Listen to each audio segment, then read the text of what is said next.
The palace gates stood 30 feet high, gleaming gold under the morning sun. Behind them, a world of power, a world most people would never enter. But today, someone unexpected would walk through those gates. The royal guard stood perfectly still in their crimson uniforms. Their faces showed nothing. No emotion, no weakness. They had trained for years to become invisible, to be respected, to be feared. Among them was Captain Marcus Chen, 42 years old, 15 years of service. A man who had given everything to his duty. He stood at the main entrance, his posture perfect, his eyes scanning the crowd of tourists gathering outside. They took photos. They whispered. They pointed. But they never truly saw him. Marcus preferred it that way. The heat pressed down on his shoulders. Sweat formed under his collar, but he did not move, could not move. A royal guard does not flinch, does not scratch, does not show discomfort. His mind drifted, as it often did during these long hours. He thought about his daughter's school play next week. He thought about the leaking pipe in his kitchen. Small thoughts. Human thoughts. Then the radio in his ear crackled to life. Attention all units. VIP arrival in 10 minutes. Repeat, VIP arrival in 10 minutes. Marcus straightened, though he was already straight. His hand moved instinctively to check his rifle. Everything in position. Everything perfect. The crowd outside began to buzz with excitement. Word had spread. Someone important was coming. A black car appeared at the end of the Royal Avenue. Then another. Then 5 more. A full motorcade. The tourists pressed against the barriers, phones raised high. Marcus watched the vehicles approach. Probably a foreign diplomat, he thought. Maybe a celebrity invited to some royal function. He had seen hundreds of VIP arrivals. They all blurred together after a while. The lead car stopped directly in front of the gates. 2. Security officers stepped out first, their eyes hidden behind dark glasses. They scanned the area with practiced efficiency. Then the rear door opened. An elderly woman emerged slowly, carefully. She wore a simple gray coat despite the heat. Her white hair was pulled back in a neat bun. Her face was lined with age. But her eyes were sharp, alert. She carried a worn leather bag over one shoulder. Something about her made Marcus's pause. Something familiar in the way she moved. The tilt of her head, the careful, measured steps. The woman spoke briefly to one of the security officers. He nodded and gestured toward the palace entrance, toward Marcus. His heart rate increased slightly. He forced it to steady. Professional. Always professional. The woman began walking toward the gates. The security team followed at a respectful distance.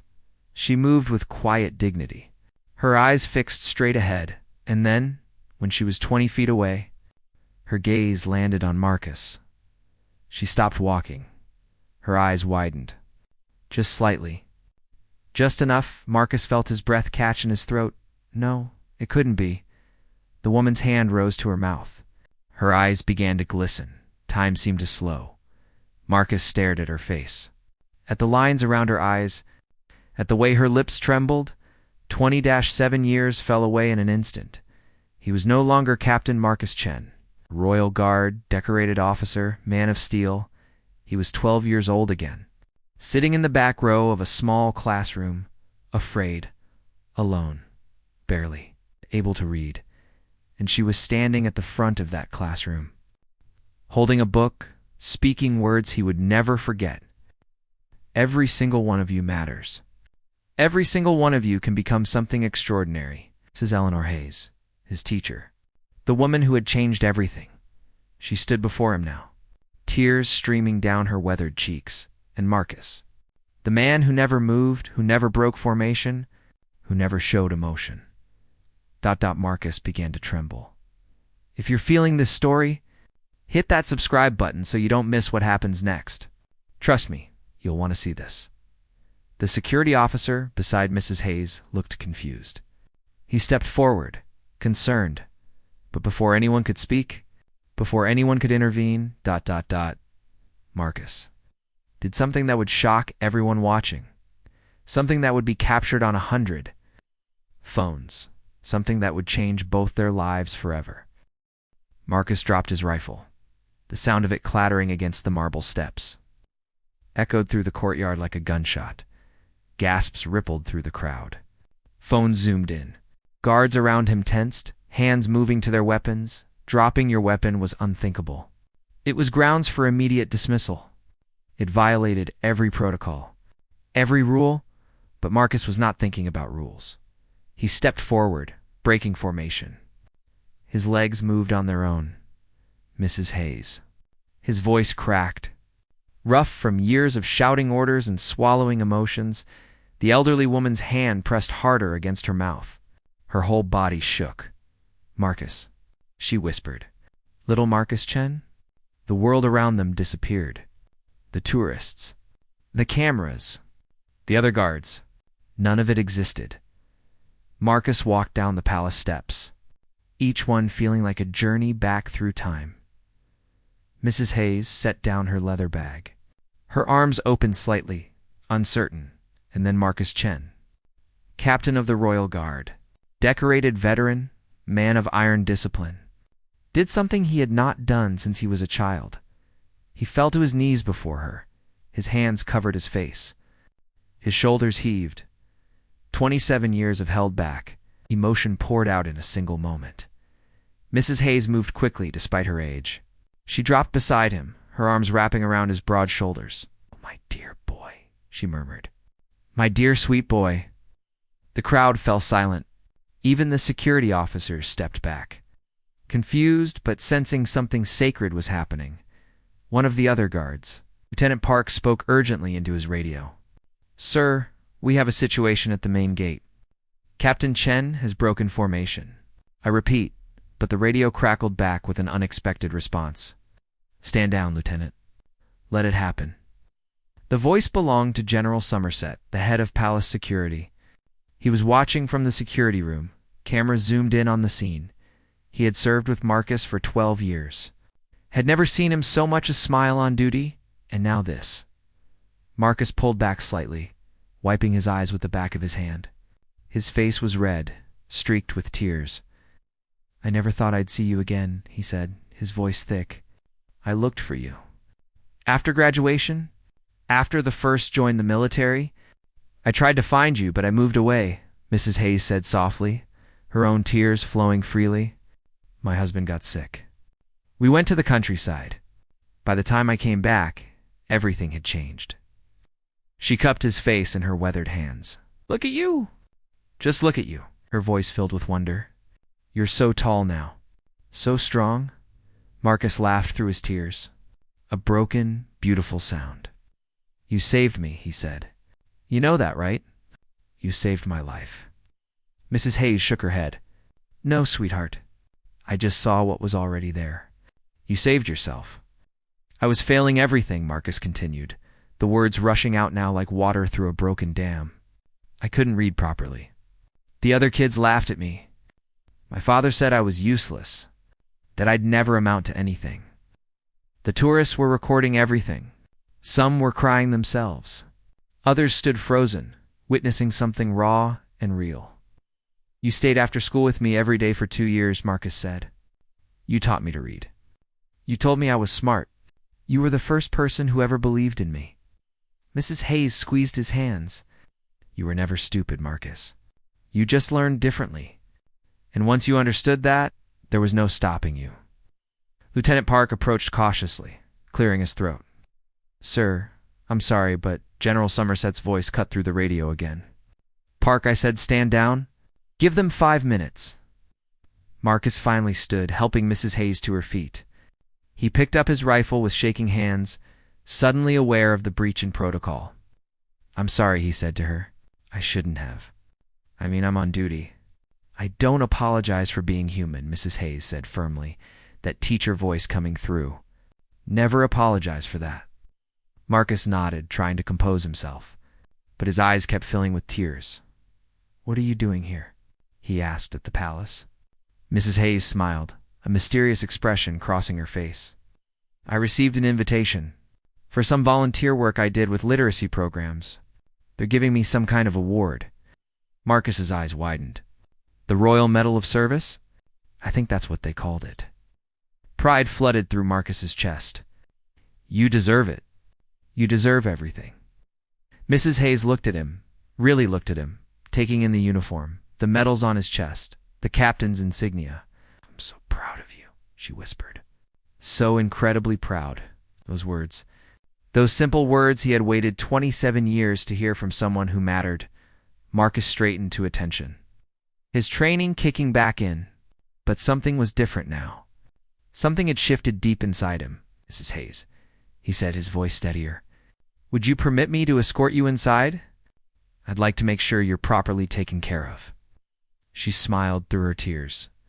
I would be honored, Captain Chen. Marcus gestured to Lieutenant Park. Take my position. I'm escorting our guest. Park nodded, understanding dawning in his eyes as Marcus offered his arm to Mrs. Hayes. And as they walked together through the golden gates, the crowd outside erupted in applause. Phones recorded every second. The footage would spread within hours, but none of that mattered to Marcus. All that mattered was the woman beside him. The woman who had seen a broken, struggling child and had refused to give up on him.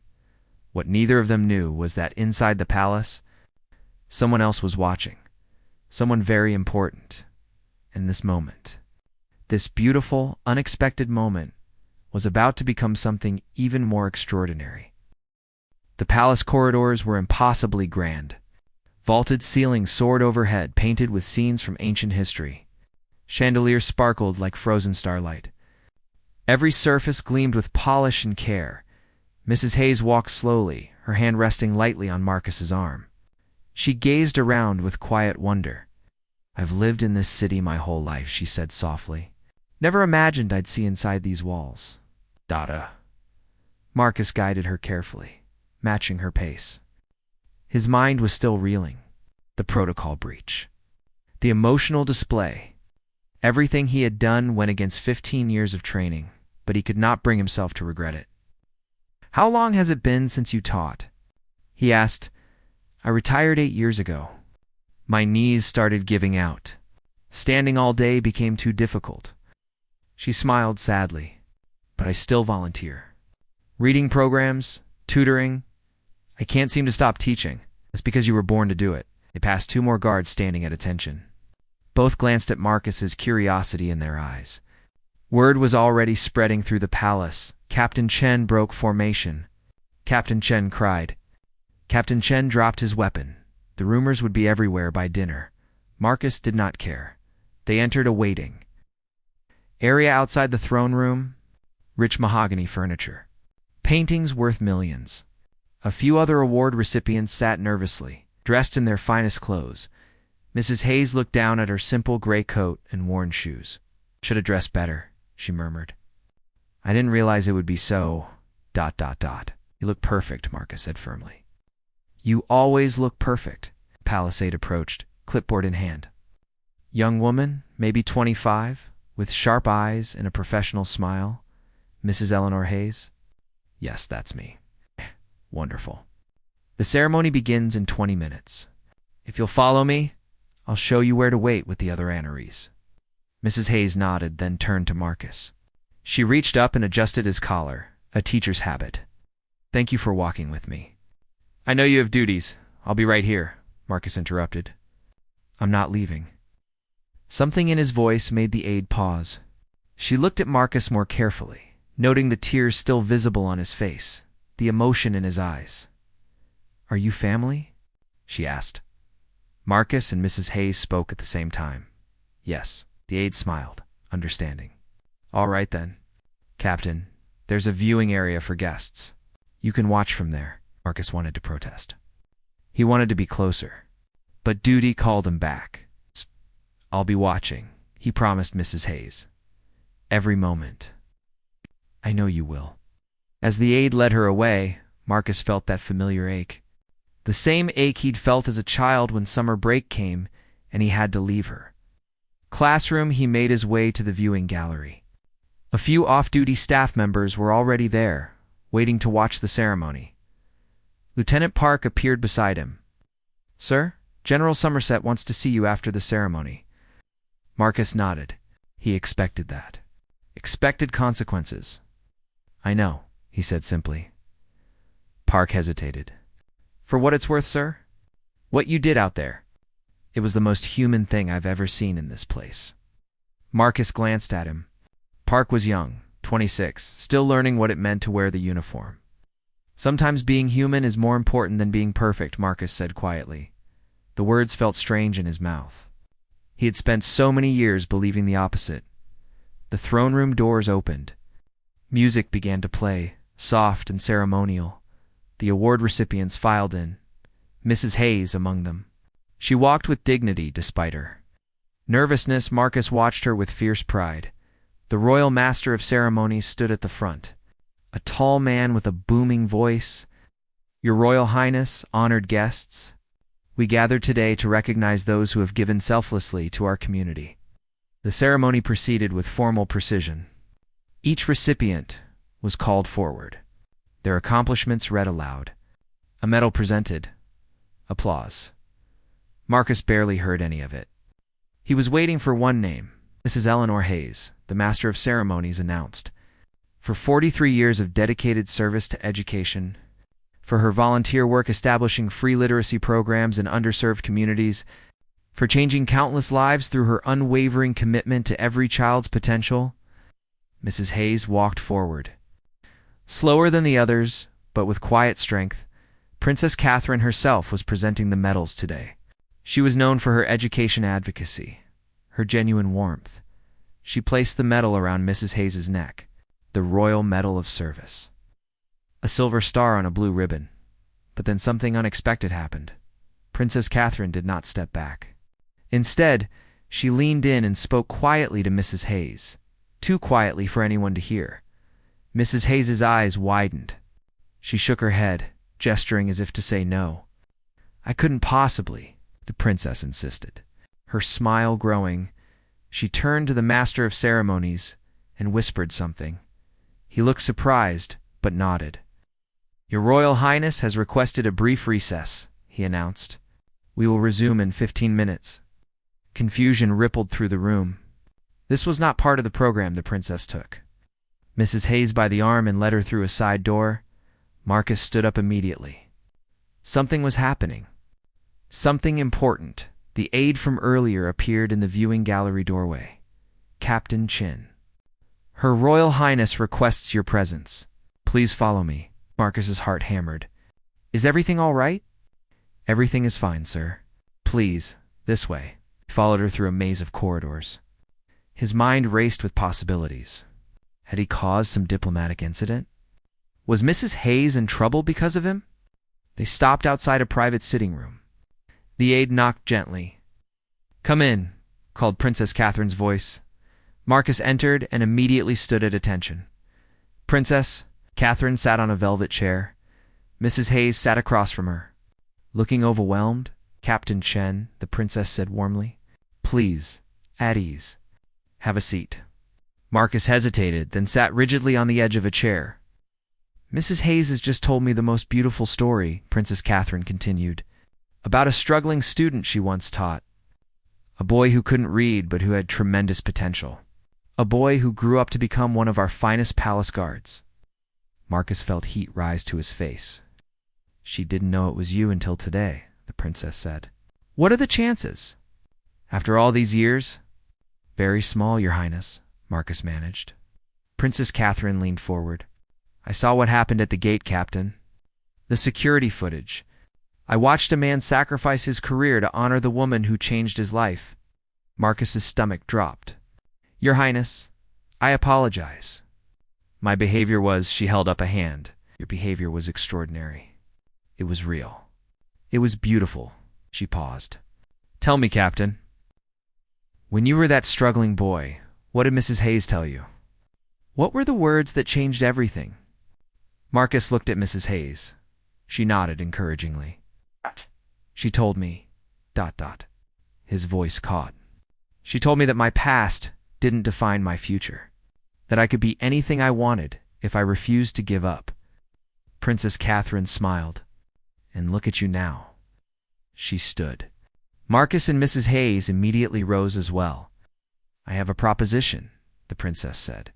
"One I hope you'll both consider carefully." She walked to the window, looking out over the palace grounds. "Mrs. Hayes, your work has touched hundreds of children. But imagine what you could do with greater resources." "Greater reach?" She turned back to them. "Captain Chen, you've served with honor. But imagine how many struggling children could benefit from hearing your story." Marcus exchanged a confused glance with Mrs. Hayes. Princess Catherine's next words would change everything. Everything. "I want to establish a new royal initiative," Princess Catherine said. "A literacy and mentorship program specifically for struggling students. Children who learn differently. Children, the system has failed." She looked directly at Mrs. Hayes. "I want you to lead it." Mrs. Hayes's hand went to her chest. "Your Highness, I'm honored, but I'm 72 years old." "I'm not sure You're exactly what we need," the princess interrupted gently. "Experience, wisdom, a proven track record of actually reaching these children." Then she turned to Marcus. "And I want you as the program spokesperson. The face of what's possible when one person believes in a child." Marcus felt the room spin slightly. "Ma'am, I'm a soldier." "I don't know anything about public speaking or, everything that matters," Princess Catherine said. "You've lived it. Your story gives hope. Real hope. Not the empty kind." She moved back to her chair, settling in with the air of someone used to making decisions that changed lives. "The program would be funded through the Royal Foundation. Full-time positions for both of you. Competitive salaries. Mrs. Hayes, you'd oversee curriculum development and teacher training. Captain Chen, you'd visit schools, speak to children. Show them that struggling doesn't mean failing." Marcus looked at Mrs. Hayes. Her eyes were wide. Stunned. "This is too much," Mrs. Hayes whispered. You deserve everything," Marcus said fiercely. "Everything." Princess Catherine smiled at their exchange. "I'll give you time to think about it. But Captain Chen, I should mention, General Somerset has already submitted a report about today's incident. Protocol violation. Abandoning post. Dropping your weapon." Ericus's jaw tightened. There it was. The consequence he'd been waiting for. However, the princess continued, "I've asked him to hold that report. If you accept this position, you would retire from guard duty with full honors. Your record would remain spotless. Your pension's secure? And if I refuse?" Marcus asked quietly. Princess Catherine's expression grew serious. "Then you face a formal inquiry, likely suspension, possibly dismissal." She paused. "General Somerset is a good man, but rules are rules." It was not quite a threat, not quite blackmail. But the message was clear. Mrs. Hayes turned to Marcus, concern flooding her face. "Don't do this because you're forced," she said urgently. "If you love your work, if this uniform means something to you—" "It does mean something," Marcus interrupted. He stood, pacing to the window. Outside, tourists still gathered at the gates. Phones still recording. Guards still standing at attention. "But I've given 15 years to this uniform," he continued. 15 years of being invisible, of swallowing every emotion, of pretending I'm not human." He turned back to face them. "When I was 12 years old, someone saw me when everyone else looked away. Someone believed I was worth saving." His voice grew stronger. "How many kids are out there right now, sitting in the back of some classroom thinking they're stupid? Thinking they'll never amount to anything because reading is hard or math doesn't make sense?" Mrs. Hayes' eyes filled with tears again. "Marcus, even one of those kids," Marcus said. "If I can be for them what Mrs. Hayes was for me, ... then yes. Absolutely yes." Princess Catherine stood and extended her hand. "Then welcome to your new mission, Captain Chen." Marcus shook her hand, feeling the weight of this moment. This turning point. "There's one condition," he said. The princess raised an eyebrow. "Oh," Marcus looked at Mrs. Hayes. "I'll only do this if she agrees to lead. I won't work with anyone else." Mrs. Hayes laughed through her tears. "That's not fair. You're backing me into a corner." "You did the same thing to me," Marcus said with a small smile. "Remember? You told me I had to stay after school. No choice. You said I was too smart to give up on. "You're impossible," Mrs. Hayes said. But her voice was full of affection. "Still am," Marcus replied. Princess Catherine watched their exchange with obvious pleasure. "So, Mrs. Hayes, what's your answer?" Mrs. Hayes looked at the medal around her neck, then at Marcus, then down at her weathered hands that had held so many books, guided so many pencils, wiped so many tears from struggling children's faces. "All right," she said softly. "All right, yes, I'll do it." Marcus crossed the room in 3 strides and wrapped her in a hug that lifted her off her feet. "Thank you," he whispered. "Thank you." Princess arranged for her assistant to handle the details. Contracts would be drafted. Start dates discussed. Office space allocated, but first, the ceremony needed to resume. Marcus walked Mrs. Hayes back to the throne room. The other recipients were waiting, confused by the delay. As the ceremony continued, Marcus stood in the viewing gallery with a completely new feeling in his chest. Purpose, for 15 years, he had served with honor. He had protected this palace and everyone in it. He had been good at his job, but this felt different. This felt like destiny. When the ceremony ended, Marcus met Mrs. Hayes in the grand foyer. Palace staff congratulated her. Other recipients asked for photos, but Mrs. Hayes only had eyes for her former student. "Walk me out?" she asked, of course. They made their way back through those grand corridors, moving slowly, neither wanting to rush. "I can't believe this is happening," Mrs. Hayes said. "This morning I woke up thinking I was just receiving a medal. Now my entire life has changed." "Mine too," Marcus agreed. They reached the main entrance. The same golden gates where they had reunited just hours earlier. The tourist crowd had thinned. Evening was approaching. The sun hung low, painting everything in shades of amber and gold. Lieutenant Park was back at his post. He nodded respectfully as they passed. "Sir," he called out, "word is spreading. About what you're doing. The new program." Marcus paused. "Already? Palace staff talks, sir. Everyone's saying it's the best thing they've heard in years." Mrs. Hayes squeezed Marcus's arm. They descended the palace steps together. Mrs. Hayes's car waited at the curb. "So when do we start?" she asked. "I need to officially submit my retirement papers. 2 weeks. Maybe 3. Mrs. Hayes nodded. Then she looked up at him with sudden seriousness. "Marcus, I need you to understand something. This work. It's beautiful, but it's hard. You'll meet children who are exactly where you were. Broken, scared, angry. I know. Some of them won't be saved. Some of them will slip through the cracks no matter what we do. Marcus met her gaze. "But some of them will make it, because someone believed in them. Someone refused to give up." Mrs. Hayes smiled, but sadness touched her eyes. "There's one student I never told you about," she said quietly. "From that same class? Same year I taught you." Something in her voice made Marcus's chest tighten. "His name was Tommy. Sweet boy. Struggled just like you did. I tried everything. Stayed late. Extra help. Encouragement." She looked away, toward the setting sun. "He dropped out at 16.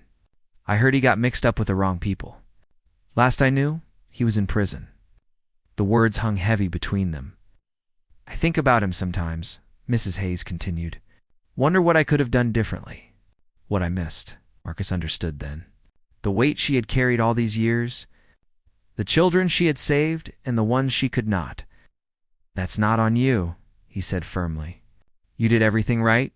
Sometimes people make their own choices." "I know," she said, "but it still hurts." She turned back to him, and he saw the vulnerability there, the doubt. "What if we fail, Marcus? What if this big royal program doesn't work? What if we can't actually help these kids?" Marcus thought about that 12-year-old boy, the one who couldn't read, the one everyone had given up on. "Then at least we tried," he said. "At least they'll know someone saw them. Someone cared." Mrs. Hayes nodded slowly. Besides, Marcus added with a slight smile, "I turned out okay." "That's a pretty good success rate," she laughed, the sadness lifting slightly. Her driver opened the car door. "I'll call you tomorrow," Marcus said. We'll start planning. It's tomorrow, she agreed. But before she could get in the car, Marcus stopped her. Mrs. Hayes. Yes. He wanted to say so many things. Thank you seemed too small. I love you seemed too large. Everything in between felt inadequate. Finally, he just said, I won't let you down. Her eyes glistened. Oh, sweetheart, you never did. She climbed into the car. Marcus stood on the palace steps and watched it drive away. Carrying the woman who had changed his life twice now, behind him the palace loomed. His home for 15 years. Ahead of him, an uncertain future. New work, new challenges. But for the first time in a very long time, Marcus Chen felt truly alive. What he did not know was that back inside the palace, Princess Catherine was already making calls.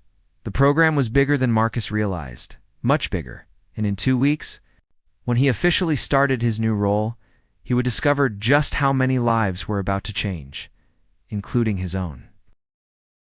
3 weeks later, Marcus stood in his new office at the Royal Foundation headquarters. The walls were cream-colored, bright with morning light, so different from the palace's stone and shadow. A desk. A computer. Windows that actually opened. It felt strange. Wonderful. Terrifying. Mrs. Hayes had the office next door. He could hear her on the phone, already coordinating with school districts. Planning curriculum rollouts, she had thrown herself into the work with fierce energy. Marcus sometimes forgot she was 72. His phone buzzed. A message from Lieutenant Park. Saw you on the morning news. The interview was perfect. You made us proud. Marcus had given his first media interview yesterday. A morning talk show. The host had asked him about his journey from struggling student to palace guard. He had been terrified. Stumbled over words. Forgot his talking points. But then he had stopped trying to be perfect and just told the truth. About being unable to read. About the shame. About Mrs. Hayes staying late every single day for 2 years. About believing he was stupid until someone taught him he was not. The response had been overwhelming. The Foundation's website crashed from traffic. Hundreds of emails poured in. Parents of struggling children. Teachers looking for guidance. Adults who had never learned to read properly, all of them saying the same thing. Thank you for making me feel less alone. A knock on his office door pulled him from his thoughts. Come in. General Somerset entered. Out of uniform, wearing civilian clothes. Marcus stood immediately, old habits kicking in. At ease. Chen, you don't work for me anymore? Sir. Somerset looked around the office. Then at Marcus. I wanted to come by before things get too crazy, he said. To tell you. What you did at those gates? I've been thinking about it. Marcus waited, uncertain. I was going to push for disciplinary action, Somerset continued. You broke every rule we have. You made the guards look unprofessional. I know, sir. But then I went home that night. My daughter asked what was wrong. I told her about this fool guard who dropped his weapon and cried in front of tourists. Somerset's expression softened. She watched the video. Then she looked at me and said, Dad, that's the most beautiful thing I've ever seen. That man is a hero. He paused, emotion crossing his weathered face. Struggles in school. Has anxiety. I never knew how to help her. Somerset held out his hand. She asked if she could meet you sometime. Hear your story. I told her I'd ask. Marcus shook his hand firmly. Anytime, sir. Bring her by. After Somerset left, Marcus sat at his desk, overwhelmed by the weight of it all. How many children were out there? How many Marcuses? How many families desperate for hope? Mrs. Hayes appeared in his doorway, 2 cups of tea in hand. Thought you might need this, she said, setting one on his desk. You read minds now? I read faces. Always have. She settled into the chair across from him. You look terrified. I am terrified. Good, she said simply. That means you understand what we're attempting. They sat in comfortable silence for a moment, sipping tea. The first school visit is tomorrow, Mrs. Hayes said. Parkside Elementary. Rough neighborhood. 60% of students reading below grade level. I remember Parkside, Marcus said quietly. That's where I went. That's where you taught me. Mrs. Hayes smiled. I know. That's why I chose it first. The next morning, Marcus drove through streets he hadn't seen in decades. Everything looked smaller, shabbier, but painfully familiar. The corner store where he used to steal candy dot the alley where older kids would wait to take his lunch money. The bus stop where he'd stand alone, afraid to go home. Parkside Elementary's brick facade was covered in colorful murals now, bright and hopeful. But the building underneath was the same. Mrs. Hayes met him at the entrance. She had dressed carefully, professional but warm. A teacher through and through. Ready? She asked. No, Marcus admitted. Perfect. Let's go. The principal, Mrs. Rodriguez, greeted them enthusiastically. Young woman, maybe 40, with tired eyes that Marcus recognized, the eyes of someone fighting an uphill battle every single day. The children are so excited, she said. We told them a special guest was coming. Someone who used to be a student here. They walked through hallways that smelled of old books and floor wax. Children's artwork covered every available wall space. Marcus felt his heart rate increase. His palms were sweating. He had faced armed threats, stood guard during royal visits, maintained perfect composure under extreme pressure. But walking into a classroom of struggling children terrified him more than anything he had done in uniform. They entered a room at the end of the hall. 23 children sat at desks, ranging from ages 8 to 11. All of them part of the remedial reading program. All of them exactly where Marcus had once been. The children stared at him with a mixture of curiosity and suspicion. A tall man in a suit, an old woman with kind eyes, more adults who probably thought they were stupid. Mrs. Rodriguez made introductions, but Marcus barely heard her. He was looking at a boy in the back row. Small for his age, hunched over his desk, eyes down, the exact seat Marcus had occupied 27 years ago. Mr. Chen has a story to share, Mrs. Rodriguez finished. I'll let him tell it. She stepped back. Mrs. Hayes gave Marcus an encouraging nod. He moved to the front of the classroom and looked at those 23 faces. Where to begin? When I was 9 years old, Marcus started, his voice rough. I couldn't read. A few children looked up, interested now. I could read simple words, cat, dog, run, but sentences, paragraphs, stories, they might as well have been written in a foreign language. More children were paying attention. The boy in the back raised his eyes slightly. I thought I was the dumbest kid in the world, Marcus continued.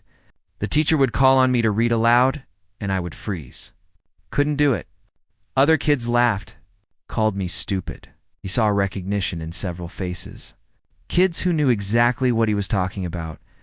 My dad told me I'd never amount to anything, that I should just give up on school and learn to work with my hands because my brain didn't work right. Marcus paused, the memory still sharp after all these years. I believed him. I believed all of them. I was ready to quit. What happened? A girl in the front row asked. Marcus looked at Mrs. Hayes. I met a teacher who refused to give up on me, who stayed after school every single day, who taught me that my brain wasn't broken. It just worked differently. He moved closer to the children. That teacher is standing right there, Mrs. Hayes. She saved my life. The children looked at Mrs. Hayes with new interest. It took 2 years, Marcus said. 2 years of hard work, extra help, lots of mistakes, lots of frustration. But did you learn? The boy in the back asked. His first words, spoken so quietly Marcus almost missed them. I learned, Marcus confirmed. And you know what happened after that? The children waited. I kept learning. I graduated high school, joined the military, became a royal palace guard. I spent 15 years protecting the royal family. A boy near the front gasped.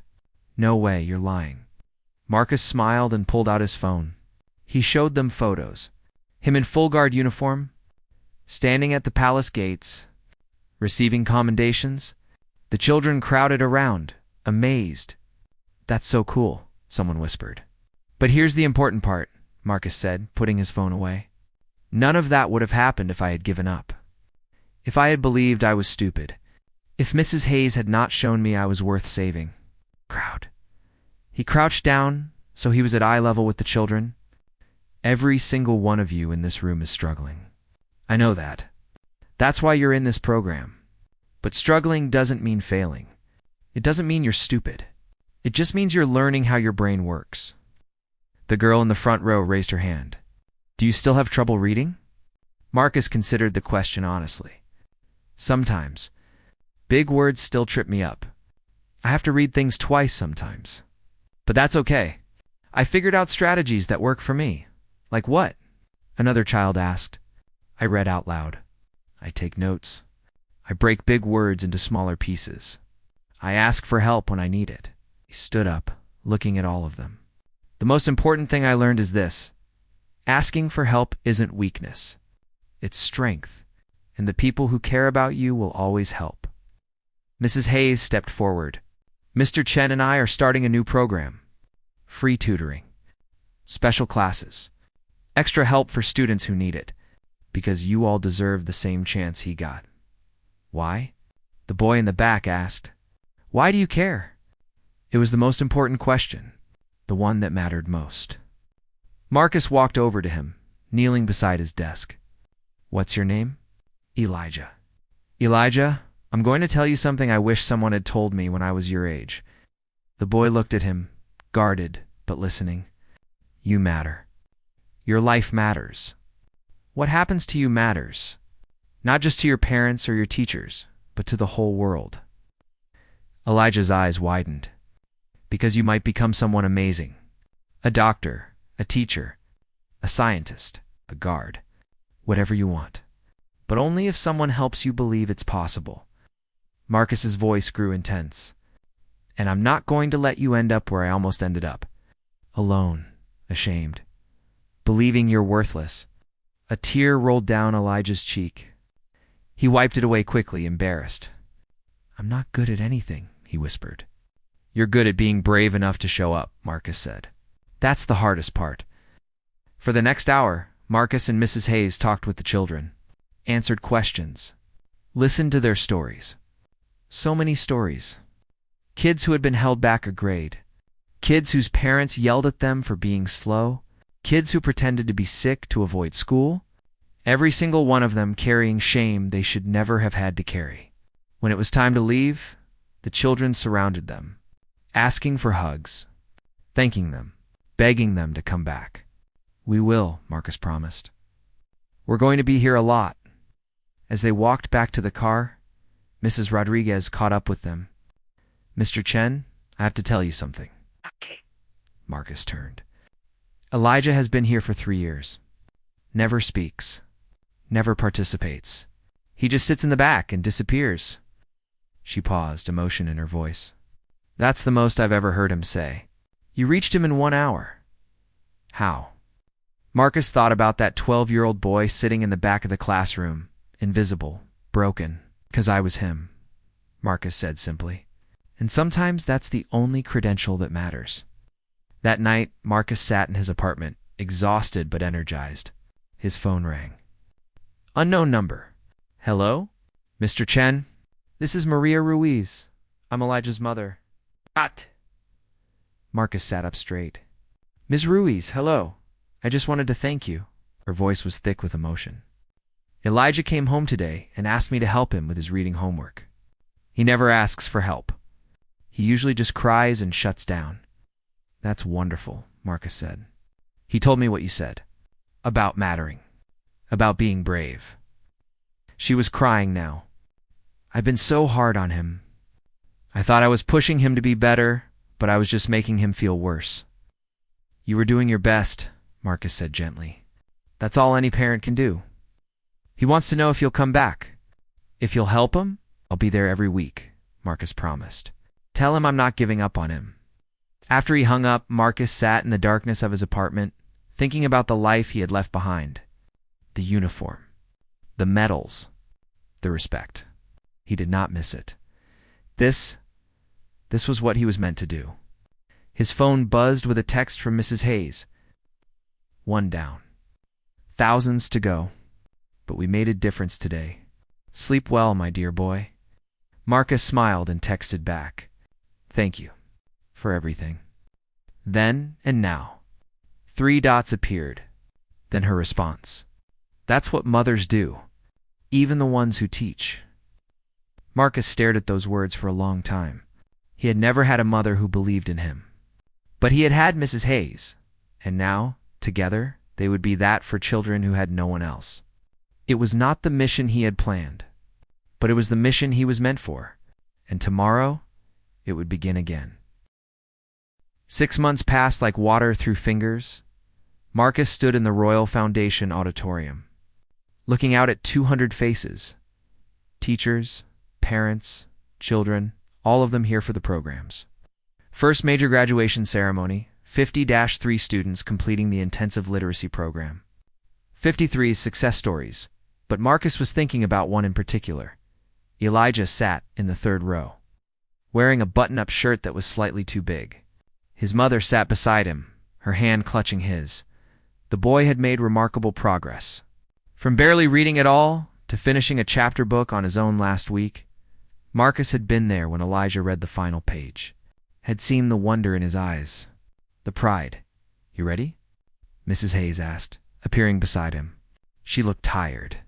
The work had been relentless. Early mornings, late nights, but her eyes sparkled with purpose. "I think so," Marcus said. "Liar," she adjusted his tie. "You're terrified every time you speak publicly. But you do it anyway. That's courage." Princess Catherine was in attendance, seated in the front row. She had visited the program multiple times over the months, genuinely invested in its success. The media was here too. Cameras, reporters.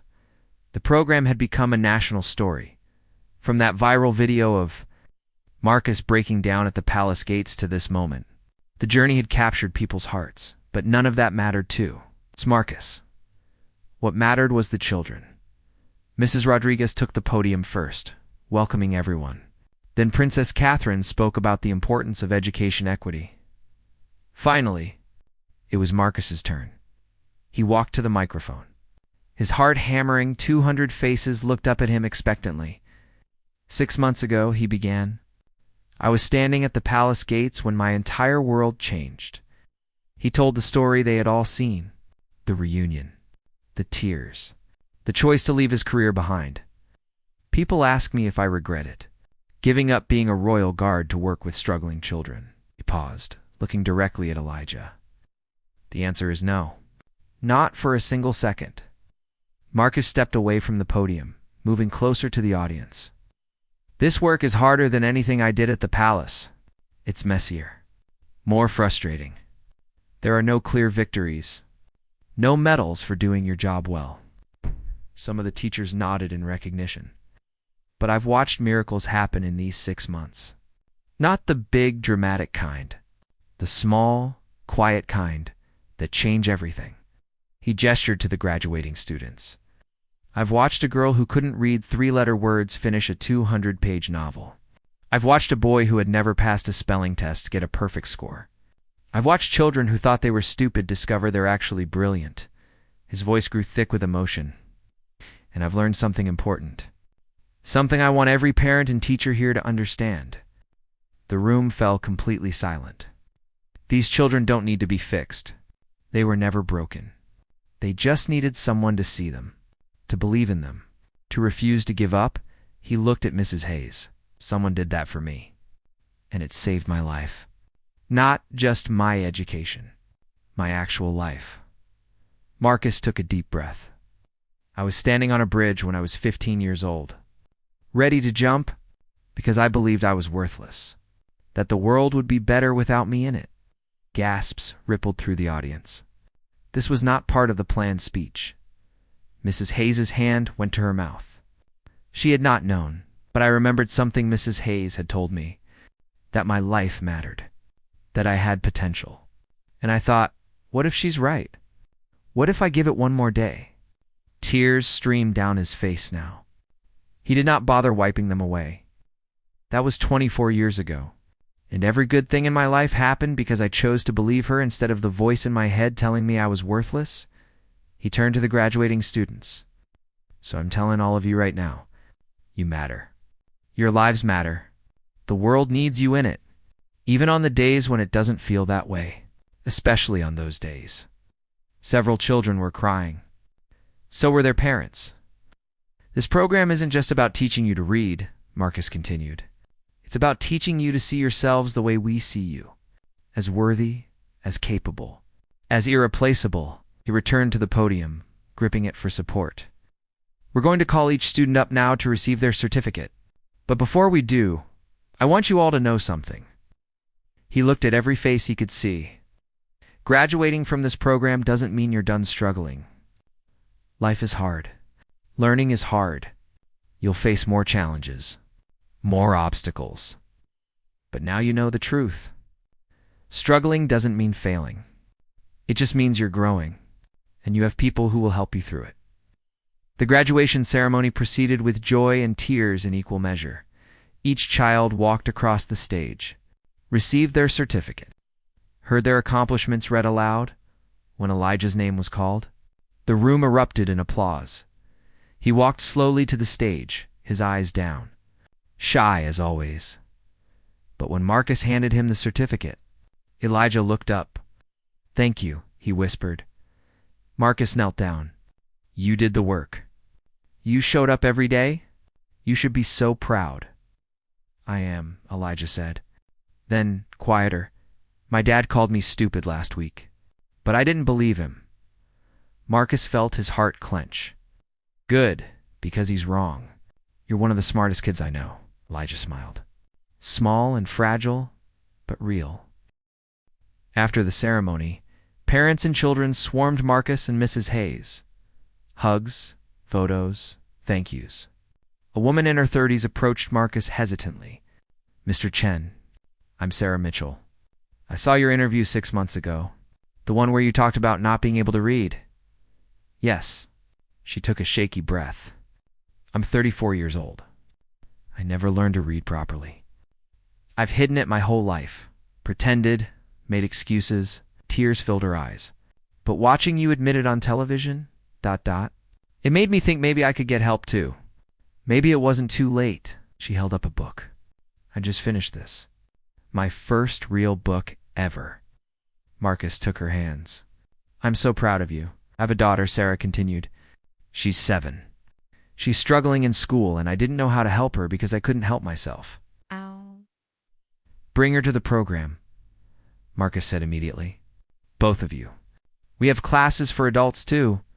Sarah nodded, crying openly now. Stories like this had become common.